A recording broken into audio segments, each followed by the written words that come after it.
Psikiatri kerap kali dianggap sebagai pseudoscience karena banyak dari penyakitnya yang tidak memiliki penanda biologis atau biological markers di dalam tubuh manusia. Nah kalau ini gue bisa bilang tidak tepat gitu ya, ini sangat salah.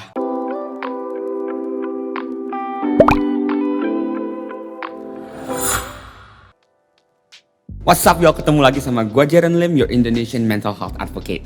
Nah, beberapa hari lalu gue dapet DM dari Dr. Jimmy Ardian, temen gue, tentang satu video yang di-upload sama salah satu middle friend gue lah. Dia upload sebuah video di YouTube dia, dan thumbnail dia tulisannya adalah psikiatri dan psikologi adalah pengobatan palsu. Jadi gue diminta react sama Dr. Jimmy Ardian. Jangan lupa kalau semua video-video gue, subtitlenya tersedia dalam dua bahasa. Ada bahasa Inggris dan bahasa Indonesia. Jangan lupa dinyalain ya kalau butuh. Alright, langsung aja kita nonton video dia dan gue bakal langsung react ya.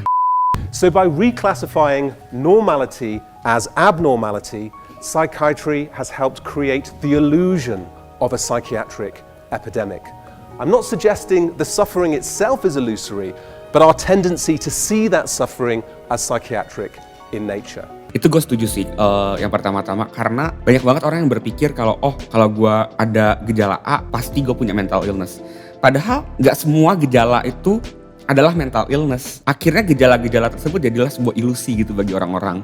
Jadi orang akhirnya mendiagnosa diri sendiri kalau mereka ternyata punya mental illness gitu. Gak segala sesuatu yang gak enak buat kita artinya itu trauma. Gak segala sesuatu yang menyedihkan kita artinya itu kita depresi. Gak segala sesuatu yang membuat kita tidak nyaman, kita misalnya pengen beres-beres artinya kita punya OCD. Mood swing juga belum tentu artinya bipolar. Gak sesimpel itu gitu. Makanya kita perlu mendapatkan diagnosis yang tepat supaya kita gak self-diagnose. Alright, kita lanjut dulu. Di Universitas Indonesia, ilmu psikologi masuk ke dalam ilmu sosial. Sedangkan kalau kita melihat di Universitas Padjadjaran, ilmu psikologi masuk dalam sains atau ilmu pengetahuan alam.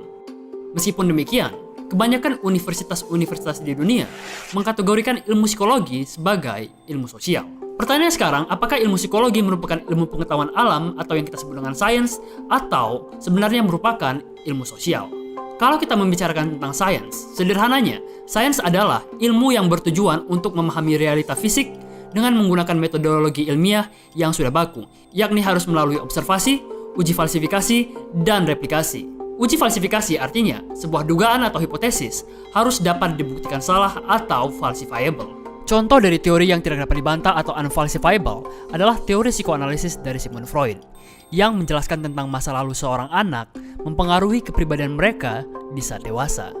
Teori ini tidak dapat dibantah karena akan selalu ada cara untuk mencocokkan peristiwa di masa lalu membentuk kepribadian seorang di masa sekarang. Ini bener banget, ini gue juga setuju banget. Jadi sebenarnya teori yang baik itu ada 4 syaratnya. Yang pertama adalah konsistensi.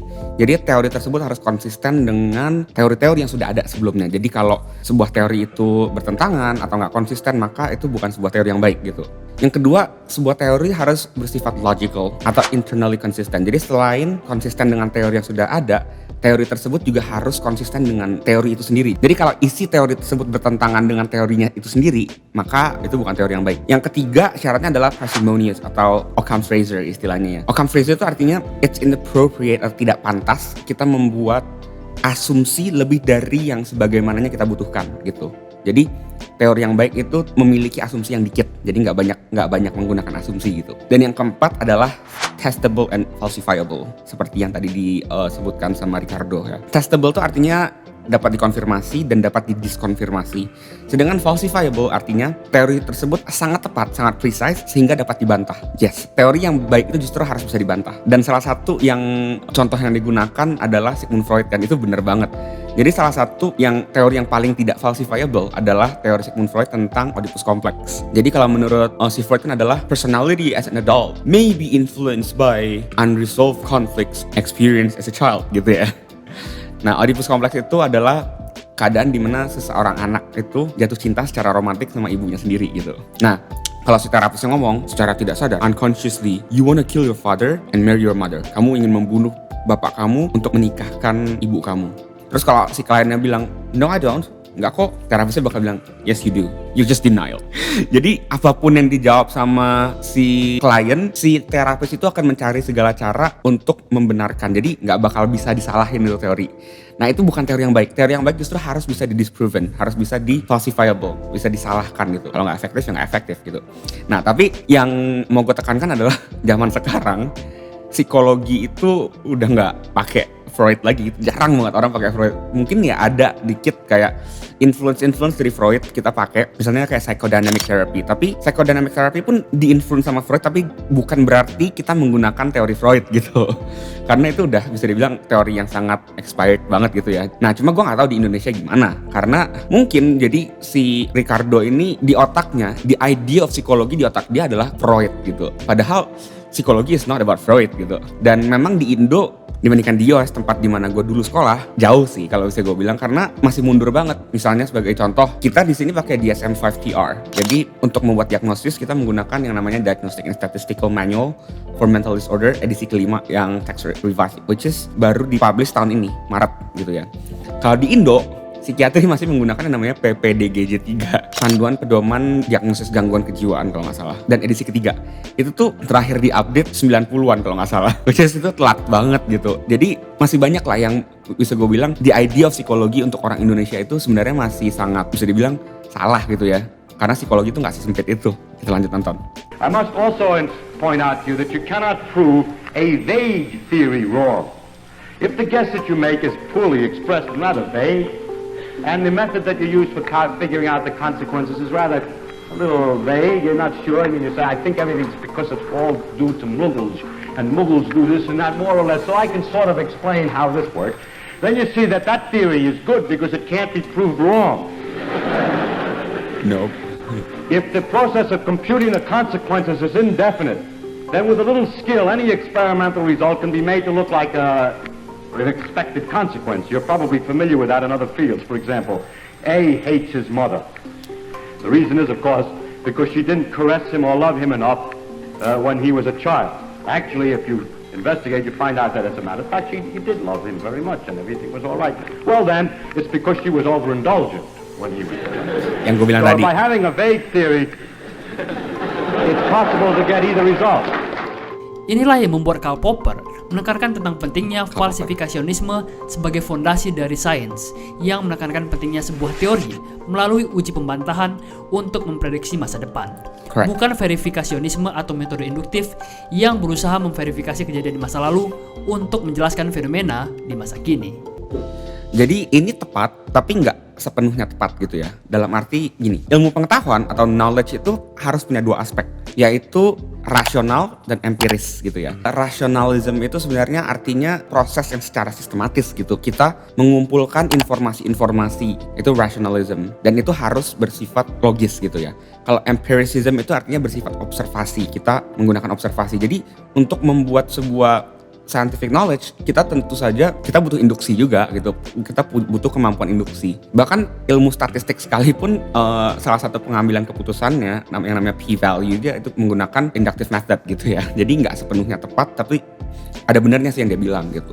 Hier ist das Wichtige, dass die Experimente nur anscheinend daraufhin angelegt sind, die Theorie zu beweisen. In Wirklichkeit müssen die Experimente daraufhin angelegt sein, die Theorie, wenn möglich, zu widerlegen. Bewusst wieder seine Theorie stützen. Aber nur solche Experimente können eine Theorie stützen, deren Ausgang die Theorie widerlegen könnte. Sedangkan replikasi artinya sebuah observasi harus dapat diulangi untuk mendapatkan kesimpulan yang sama. Apabila sebuah observasi diulangi dan kemudian tidak menghasilkan kesimpulan yang sama, maka ia disebut tidak bisa direplikasi. Sedangkan ilmu sosial adalah sebuah ilmu yang mempelajari masyarakat beserta hubungan individu-individu yang ada dalam masyarakat. Jika ilmu alam atau sains harus mengikuti scientific methods atau metode ilmiah seperti dilakukannya observasi, lulus uji falsifikasi dan replikasi, maka ilmu sosial tidak hanya harus mengikuti metode ilmiah ini, tapi juga dengan mengikuti metode-metode lainnya.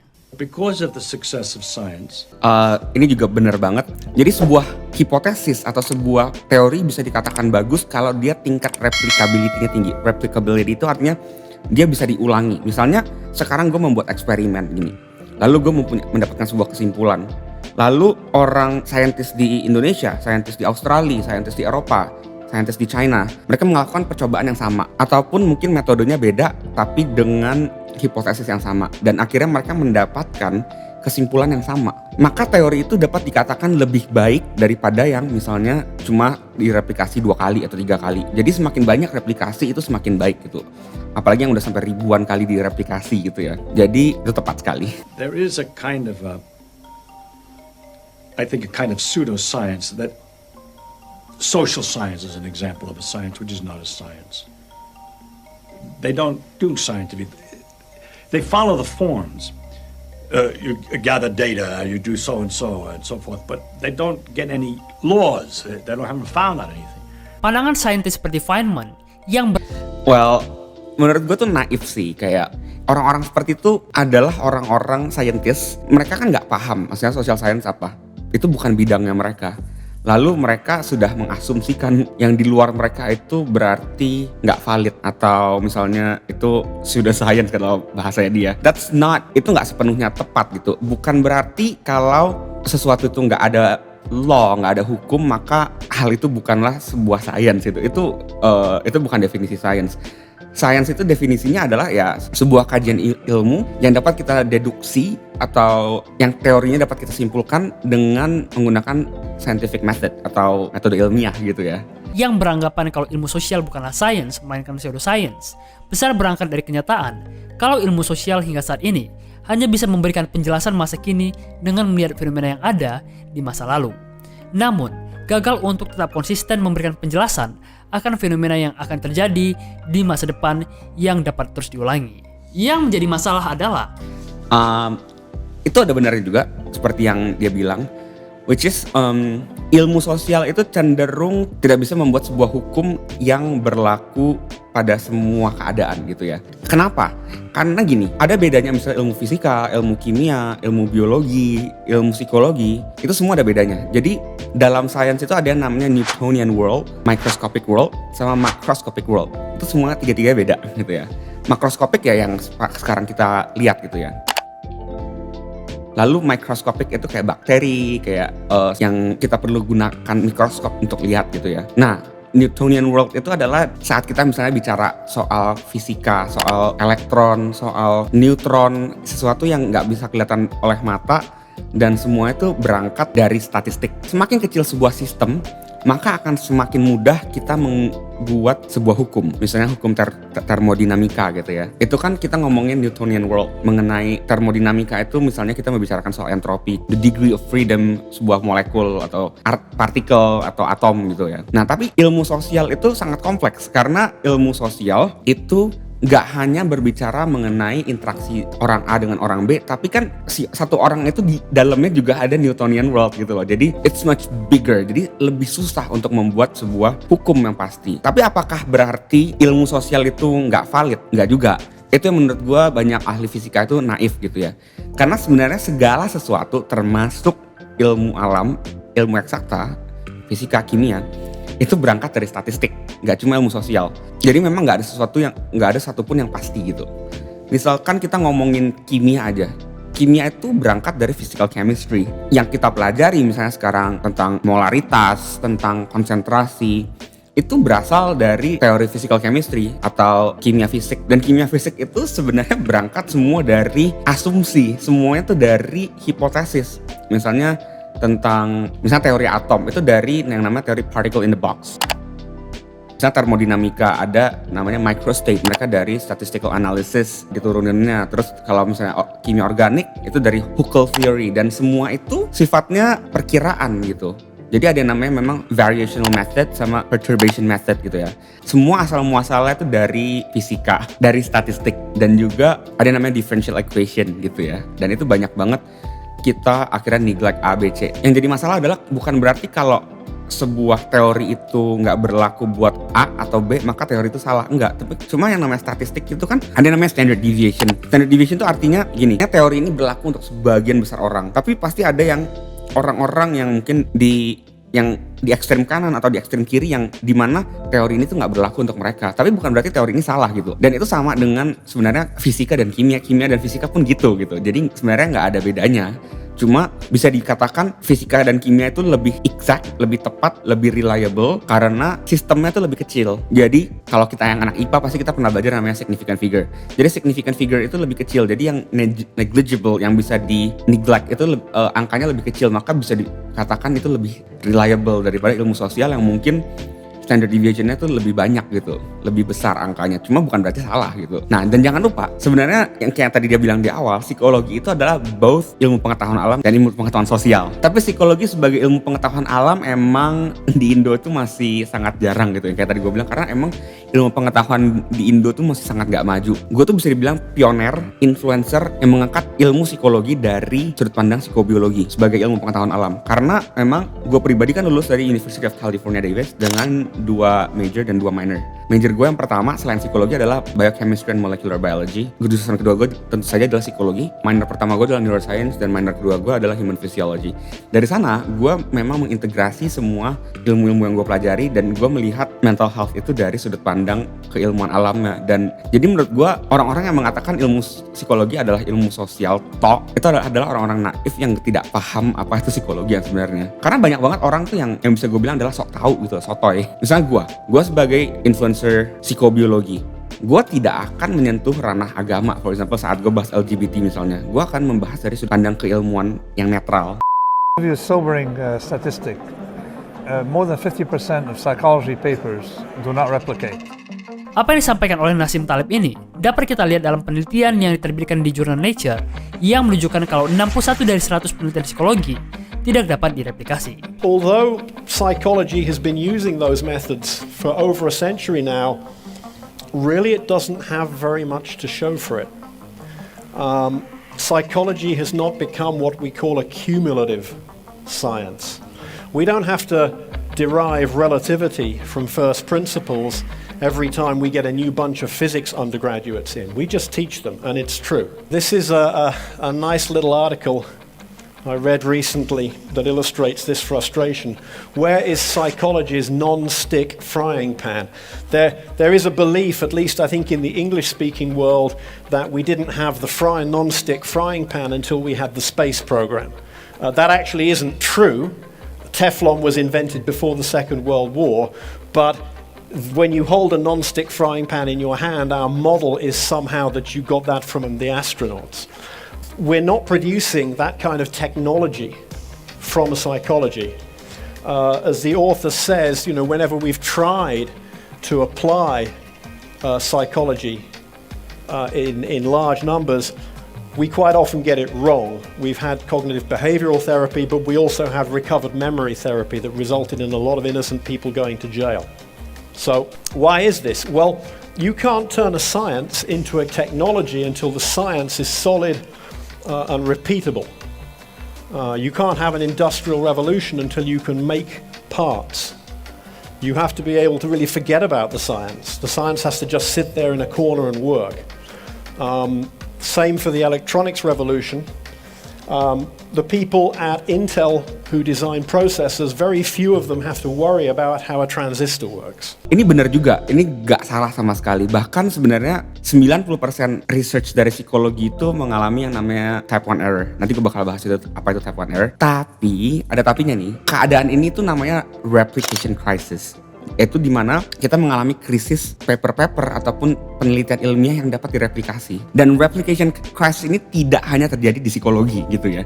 Ini juga terjadi di ilmu fisika, kimia yang menurut mereka itu lebih sains daripada psikologi, dan juga bahkan kedokteran gitu. Ini adalah sebuah research yang dipublish di Nature. Jadi research ini tuh menginterview sekitar 1.576 ilmuwan, dan sekitar 80-90% ahli kimia dan ahli fisik dan ahli engineering gitu, 80-90% mereka pede bahwa research mereka itu tepat, research mereka itu dapat direplikasi atau reproducible atau replicable gitu ya. Dan untuk misalnya biologi dan kedokteran tuh bahkan hanya sekitar 50% yang yakin. Tapi faktanya apa? Faktanya sekitar 90% research dari kimia itu nggak bisa direplikasi. Jadi lebih banyak saintis kimia, biologi, dan fisika for example yang tidak dapat mereproduce atau mereplikasi research mereka dibandingkan misalnya kedokteran gitu. Jadi sebenarnya masalah replication crisis ini bukan hanya terjadi di psikologi tapi di semua ilmu pengetahuan di dunia yang ada saat ini. Kenapa bisa ada replication crisis? Sebenarnya banyak penyebabnya ya. Ada yang namanya pertama harking, hypothesis after the results are known. Jadi yang idealnya itu kan kalau dari scientific method itu kita membuat hipotesis sebelum uji coba gitu kan. Tapi orang-orang tertentu mereka justru membuat hipotesis. Jadi mereka bikin eksperimennya dulu, lalu udah dapat resultnya mereka baru bikin hipotesis gitu. Karena mereka mau biar hipotesisnya benar gitu. Dan itu sebenarnya bisa mempengaruhi validitas dari research tersebut. Yang namanya adalah internal validity sama statistical validity gitu ya. Lalu yang kedua ada yang namanya p-hacking. Nah, gue mau jelasin apa yang namanya p-value. Jadi dalam research itu semua research kita menggunakan yang namanya statistik, pasti, nggak mungkin nggak. Jadi valid enggak sama reliable enggaknya sebuah research itu dinilai dari statistiknya gitu. Jadi ada namanya p-value. Yang pertama yang harus tahu adalah dalam dunia sains kita tidak bisa membuktikan apapun. We cannot prove anything is right. Tapi kita bisa membuktikan kalau sesuatu yang salah itu betul adanya. Maksudnya gimana tuh? Jadi kita bisa yang namanya fail to reject atau reject the null hypothesis. Wah, bingung ya. Jadi misalnya gini, gue mau melakukan research apakah mie instan menyebabkan kanker gitu. Maka hipotesis yang bisa kita buat dalam ilmu statistik itu namanya null hypothesis adalah gini, mie instan tidak menyebabkan kanker. Itu hipotesisnya. Lalu kita akan set yang namanya p-value. Misalnya 0.05. Standarnya orang menggunakan p-value itu 0.05. Jadi kalau p-value yang kita dapatkan kurang dari 0.05, artinya seandainya kita menemukan bahwa mie instan tidak menyebabkan kanker, maka ada 5% kemungkinan bahwa kesimpulan kita salah. Ternyata mie instan itu menyebabkan kanker. Jadi research yang kita bisa lakukan hanya sebatas itu. Kalau kurang dari 0.05 maka kita reject the null hypothesis. Kalau lebih dari 0.05 berarti kita accept the null hypothesis. Berarti memang mie instan tidak menyebabkan kanker. Nah jadi kita nggak bisa membuktikan mie instan menyebabkan kanker. Itu nggak gitu. Kita cuma bisa reject the null hypothesis. Yang kayak tadi gue bilang. Kita bisa menolak kalau mie instan itu tidak menyebabkan kanker. Double negative gitu ya. Itu ilmu pengetahuan. Memang agak ribet. Tapi itu kenyataannya. Nah, p-hacking itu adalah upaya sebenarnya kadang-kadang saintis ini nggak sadar ya. Cuma gini, misalnya mereka melakukan sebuah research tentang research kimia. Lalu setelah eksperimen pertama 1 kali, 2 kali, 3 kali, 4 kali, kok p-value-nya nggak nyampe 0,05 ya. Akhirnya dia ulang terus sampai dia dapat p-value-nya 0,04. Akhirnya dia stop. Nah itu kan jadinya nggak reliable karena lebih banyak yang sebenarnya p-value-nya di atas 0,05.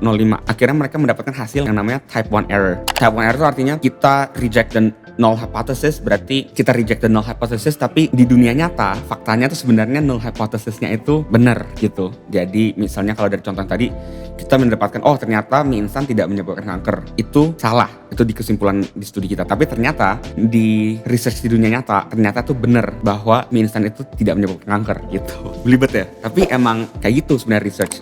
Nah, p-hacking itu bisa disebabkan karena yang gue sebutkan karena dicoba-coba sampai akhirnya dapat. Atau misalnya juga bisa karena lu melakukan banyak analisa terhadap banyak faktor gitu ya, yang namanya confounding variables. Tapi lu cuma melaporkan dalam research lu hasil-hasil yang p-value-nya kurang dari 0,05 gitu. Ya karena kan saintis juga ada gengsinya gitu. Misalnya, gue pengen research gue tuh bener gitu. Nah itu yang akhirnya menyebabkan banyak type 1 error. Nah sebenarnya caranya nggak susah untuk melihat sebuah studi itu kira-kira ada type 1 error atau enggak sih, apakah dia melakukan p-hacking atau enggak sih. Jadi kalau dari resultnya, dari hasil-hasilnya itu lebih banyak yang mendekati 0.01 atau 0,001 bahkan, maka itu bisa dikatakan research itu sangat valid atau sangat reliable. Tapi kalau banyak dari hasil-hasil dari riset tersebut mendekati 0,05, misalnya 0,03, 0,04 p-value-nya, maka kita bisa meragukan gitu ya. Mungkin dia ada p-hacking gitu. Dan dari sana kita bisa lihat lagi ntar apakah replicability-nya bagus atau enggak. Yang ketiga juga bisa namanya file drawer. File drawer itu adalah kalau si scientist mendapatkan ternyata p-value-nya lebih besar dari 0,05, akhirnya dia nggak jadi dipublish gitu. Padahal kan sebenarnya kalau misalnya lu mendapatkan research yang p-value-nya di atas 0,05 juga nggak berarti lu bego gitu loh. Ya laporkan aja, publish aja harusnya gitu kan. Jadi sebenarnya banyak banget yang menyebabkan replication crisis ini sih, dan ini nggak hanya di psikologi, sekali lagi gue tekankan. Berbeda dengan psikologi, psikiatri adalah cabang dari ilmu kedokteran yang mempelajari tentang kesehatan mental. A psychiatrist is a person that goes to college, goes to medical school, is a regular doctor, right? So I've done surgeries, I've delivered babies, I've done all that fun stuff.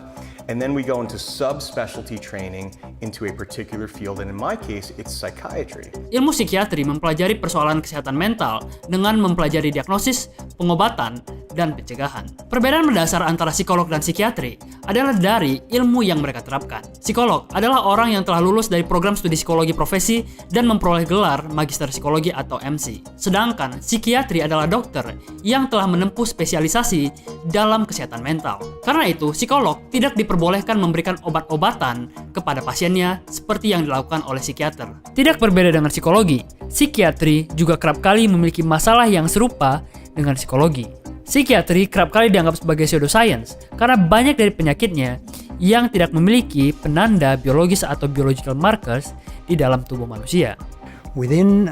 Nah ini, kalau ini gue bisa bilang tidak tepat gitu ya, ini sangat salah. Gue kan udah gue bilang, gue adalah influencer pertama mungkin di Indonesia yang mengadvokasi psychobiology. Gue mau membuktikan, gue mau mengadvokasi ke masyarakat Indonesia kalau sebenarnya mental health issues itu nggak ada bedanya sama physical health issues gitu ya. Kita kalau punya depresi itu sebenarnya nggak ada bedanya dengan kalau kita punya diabetes for example. Kalau kata dia tadi, banyak sekali gangguan-gangguan kejiwaan yang tidak ada biomarkernya. Sebenarnya bukan tidak ada biomarker, tapi terlalu banyak biomarkernya. Jadi kita tidak bisa pinpoint yang mana penyebabnya. Maksudnya gimana? Sebenarnya kan membuat diagnosis gangguan kejiwaan itu berdasarkan gejala untuk sekarang. Misalnya orang yang punya depresi itu kalau kita memenuhi 5 dari 9 gejala, maka kita bisa dikategorikan sebagai major depressive disorder gitu ya. Sebenarnya gunanya diagnosis itu hanya untuk melabel aja, untuk melabel, oh kalau lu punya sekumpulan set gejala A, maka artinya namanya lu punya gangguan kejiwaan ini. Tapi penyebabnya tuh bisa beda-beda. Misalnya lu bawa orang yang bipolar ya, 10 orang bipolar di depan gue 10 orang itu bisa punya penyebab yang berbeda. Bukan berarti nggak ada biomarker, tapi biomarker di dalam tubuh mereka tuh beda-beda. Misalnya kalau depresi gitu, ada yang namanya monoamine hypothesis, bisa karena disebabkan adanya gangguan di dopamine pathway, misalnya nigrostriatal pathway, mesolimbic pathway, mesocortical pathway, atau bisa juga karena serotonin yang bermasalah, atau ada yang namanya juga neurotropic hypothesis, mungkin ada bermasalah di DNA-nya sehingga BDNF atau brain derived neurotrophic factor-nya tuh rendah gitu. Penyebab depresi di tiap orang tuh bisa beda gitu. Jadi itu yang membuat kadang-kadang orang kesulitan untuk pinpoint biomarkernya apa. Tapi bukan berarti ini nggak bisa diobatin, bukan berarti salah gitu loh. In a few months of starting psychiatry, I was realizing there was something seriously wrong with it. It was immediately obvious to me that the psychiatrists were making claims that they couldn't have made, that they were making claims which simply were not justified in biology. But if you stand up and say that what you're doing, ladies and gentlemen, is not science, it's pseudoscience, then you are challenging what's holding the whole profession together. Sebagian dari kita mungkin akan mengatakan kalau dengan tidak adanya penanda biologis dari gangguan-gangguan mental tersebut, bukan berarti penyakit tersebut tidak ada. Mungkin peneliti belum bisa mencari penanda biologis yang ada untuk penyakit-penyakit tersebut, meskipun simptomnya dapat kita rasakan atau dapat kita lihat. Lalu pertanyaan sekarang, seberapa efektif psikoterapi maupun farmakoterapi yang dilakukan oleh masing-masing dari mereka? Nah, ini juga sebenarnya video-video yang diambil tuh udah video-video yang lumayan kuno gitu ya. Kalau gue pribadi kan dari segi molekulernya misalnya, saat gue mempelajari fear pathway, gue mempelajari misalnya kenapa orang bisa takut gitu, kenapa orang bisa PTSD atau trauma. Kita menggunakan metode ilmiah yang gak ada bedanya sama lab-lab di biomolekuler gitu. Kita menggunakan misalnya optogenetik, kita menggunakan DNA dari virus, retrovirus gitu ya. Kita gunakan primer, kita gunakan PCR, kita masukin ke dalam misalnya gen di otak tikus, misalnya di central medial amygdala, central lateral amygdala gitu. Lalu kita akan menggunakan misalnya lampu biru untuk turn on, turn off gene expression-nya gitu. Itu sebenarnya sangat biologis gitu ya, karena biochemistry juga kayak gitu. Dan contoh-contoh lainnya misalnya juga kita menggunakan, misalnya kita mau lihat jumlah glucocorticoid reseptor di otak kita. Itu kan salah satu reseptor yang sangat berhubungan sama stres dan kecemasan gitu ya. Kita menggunakan SDS-PAGE, kita menggunakan Western blotting gitu ya. Western blot itu salah satu metode biologi molekuler juga. Nah ini yang belum masuk di Indonesia gitu loh, kayak mempelajari psikologi dari tingkat molekuler gitu. Dan sebenarnya di US sekalipun itu memang tergolong cukup baru ya nggak baru-baru banget sih, kayak tahun 90 2000-an baru ada gitu. Cuma ya itu udah termasuk baru sih kalau di sini. Jadi sangat nggak valid kalau dia bilang psikologi itu adalah pseudoscience, karena yang dia tonton juga video-videonya video-video yang kuno gitu ya. Dan juga dia sendiri kan dia nggak pernah terjun, dia nggak tahu kayak riset-riset dan keadaan-keadaan di dunia psikobiologi itu seperti apa misalnya gitu. Jika kita berbicara mengenai vaksin, sebagian besar dari kita sudah memahami tentang efektivitas dari beberapa vaksin seperti Pfizer, Moderna, Sinovac, maupun Johnson & Johnson. Tapi pertanyaan sekarang, seberapa efektifkah pengobatan yang dilakukan oleh psikolog maupun psikiater menggunakan psikoterapi maupun farmakoterapi? Berdasarkan sebuah umbrella review yang berjudul The Efficacy of Psychotherapies and Pharmacotherapies for Mental Disorders in Adults, menunjukkan kalau baik psikoterapi maupun farmakoterapi hanya memberikan additional gain ataupun manfaat yang sangat terbatas ketika dibandingkan dengan placebo ataupun treatment as usual atau control group. Kebanyakan treatment hanya berefek kecil dalam pengobatan. Paper ini menyebutkan kalau setelah lebih dari hampir setengah abad penelitian dan jutaan dana yang telah diinvestasikan, pengobatan untuk gangguan-gangguan kejiwaan yang ada saat ini masih belum cukup. Berdasarkan umbrella review dari paper ini, pengobatan yang memiliki efek medium adalah farmakoterapis untuk penyakit atau gangguan OCD, bulimia nervosa, dan gangguan somatoform, sedangkan efek medium juga didapatkan dari psikoterapi untuk PTSD atau Post Traumatic Stress Disorders, beserta borderline personality disorder. Sedangkan pengobatan yang efektif hanya dapat dilihat dalam pengobatan psikoterapi untuk OCD yang digabung dengan farmakoterapi. Paper ini juga menyebutkan kalau melihat situasi yang sebenar-benarnya merupakan persyaratan untuk improvement ataupun peningkatan dari psikoterapi maupun farmakoterapi. Berpura-pura kalau psikoterapi dan farmakoterapi sedang baik-baik saja tidak akan memperbaiki bidang tersebut. Setuju, itu gue setuju banget. Kita nggak bisa pretend that we are okay gitu ya, karena memang seperti yang gue bilang tadi, replication crisis. Dan menurut gue nggak hanya di bidang psikologi, tapi semua bidang saat ini keilmuan di dunia kita, replication crisis, kita tuh perlu sadar sih. Kita perlu mulai membenarkan, kita mulai memperbaiki ilmu pengetahuan yang sekarang kita lagi lakukan gitu. Riset-riset dan metode-metode yang kita lakukan gitu, prosedurnya. Nah, tapi yang mau gue sorotin adalah gini, itu ada bener juga papernya nggak sepenuhnya salah, tapi gini maksudnya. Jadi gangguan kejiwaan itu kan memang nggak semua gangguan kejiwaan itu bisa tanda kutip disembuhkan dalam arti hilang total tanpa medication. Karena banyak gangguan kejiwaan kayak bipolar misalnya, itu kan terjadi di tingkat genetik mereka, di otak mereka. Kalau misalnya lebih kecil, atau dari adalah misalnya SNP namanya single nucleus polymorphism yang menyebabkan mereka tuh ada gejala bipolar gitu. Nah, pengobatan bipolar itu digunakan untuk menstabilisasi mood mereka supaya mereka bisa menjalani hidup yang layak gitu loh. Gimana kalau dia tiap hari manik, bisa nggak tidur 3 jam atau cuma tidur 4 jam gitu tiap hari, lalu melakukan segala sesuatu yang impulsif misalnya, sampai binge drinking, bawa mobil ugal-ugalan, atau saat depresi mereka jadi self-harm. Itu kan jauh lebih besar efeknya terhadap kesehatan mereka daripada kalau mereka misalnya mengkonsumsi mood stabilizer ataupun antipsychotic. Jadi obat-obatan ini memang nggak menyembuhkan dalam arti, oh setelah makan obat lu nggak perlu makan obat lagi seumur hidup gitu. Mungkin ada orang-orang tertentu yang makan obat seumur hidup dan di riset ini dilaporkan sebagai tidak efektif gitu karena tidak menyembuhkan. Tapi obat ini tuh mengobati gejalanya sehingga lebih manageable. Kualitas hidup orang tuh jadi lebih layak gitu loh. Nggak segala sesuatu itu bisa disembuhkan, tanda kutip. Nah, tidak berarti kalau kita ke dokter itu berarti kita hanya mencari kesembuhan gitu. Misalnya kalau nggak bisa disembuhin, kita nggak usah ke dokter sama sekali. Menurut gue itu black and white banget sih. Misalnya kalau lu punya kanker nggak bisa disembuhkan. Kalau udah stadium 4 apalagi gitu ya.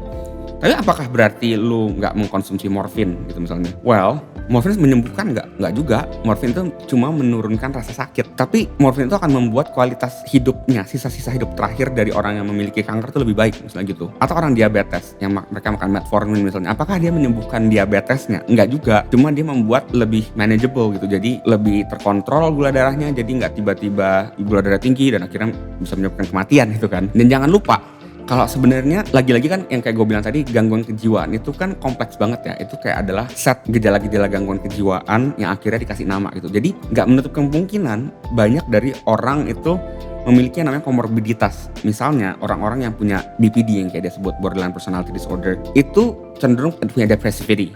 Maka dikasih lah Prozac, antidepresan, atau dia punya anxiety juga gitu. Lalu orang-orang yang punya dissociative disorder itu kan nggak ada obatnya gitu ya, nggak. Tapi biasanya orang yang punya dissociative disorder tuh kemungkinan besar punya trauma gitu. Jadi traumanya yang diobatin gitu. Jadi pengobatan itu belum tentu artinya kita menargetkan langsung ke si gangguan kejiwaan tersebut, tapi juga bisa ke komorbid lainnya untuk mengurangi penderitaan yang dialami orang tersebut gitu. Jadi sangat black and white banget kalau menurut gua kalau kita berpikir kalau nggak bisa menyembuhkan berarti kita nggak usah aja ke psikolog atau ke psikiater gitu.